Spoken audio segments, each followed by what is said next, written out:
Power for a wired door chime product must be provided by a transformer.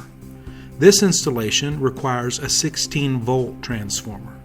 Remove the cover from the existing door chime and locate the wires.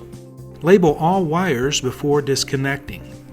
Using tape, mark each wire according to the existing chime terminals they're attached to. F for the front push-button wire, T for the transformer wire, and R for the rear push-button wire if a rear push-button is in use.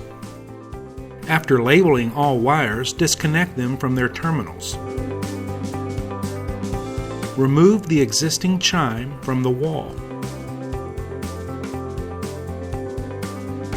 For your new chime, determine the proper base orientation, horizontal or vertical, before installing to the wall.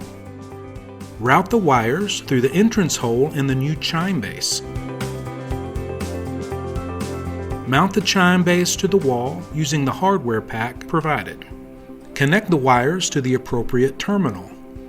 F to the terminal marked front, T to the terminal marked trans, and R to the terminal marked rear. The chime will not play the entire musical tune, and the tune button will not work if the supplied diode is not installed on the main push button. First, remove the current push button. Loosen the two terminal screws on the back of the push button.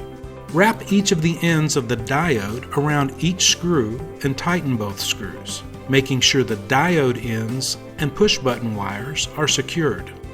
Reinstall the push button to your wall or door frame. Make your tune selection by pressing the Tune button to scroll through the available door chime sounds. Stop after hearing the tune you want.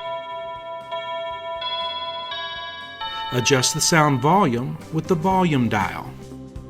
Place the cover on the chime base to complete the installation.